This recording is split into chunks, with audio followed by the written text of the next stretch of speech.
a tàu vin lung đón bộ ghi in nộp ni mong na kinep ngam lo hi tam chung lam gal dot in hành đam pu lam chu Pathen mel day in a hin salva kit ding na lung sung lung dong a ma vin lung dong in cặp di dòng lệ mà kỷ nếp na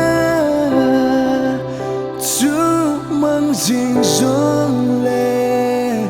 thêm chú hùng mong đình khô hùng và đê đình Pathen mel day in a hin salva kit ding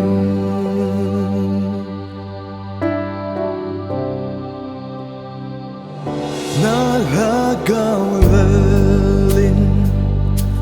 na lung sung na pagai pada suna ta san ham hin la na hat in lam hung ki ong ding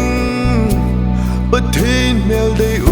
in a hin salva kit ding lung sung lung dong a mau vin lung dong in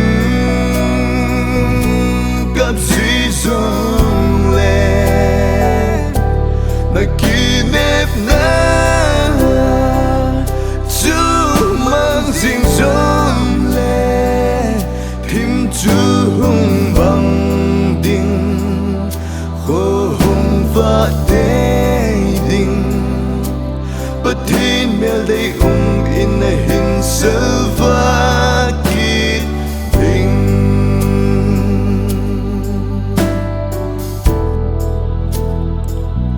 lấy hin khô hi lấy na praising pagai thu hi vang a đẹp ding ding Krista nghe chu a hung nay te Pathen mel day in a hin salva kit ding hallelujah na lung sung lung dong a mau vin lung dong in cặp di dòng lệ na kỷ nếp na chú mang dinh dòng lệ thêm chú hùng bằng đình khô hùng và đê đình Pathen mel day in a hin salva kit ding Pathen mel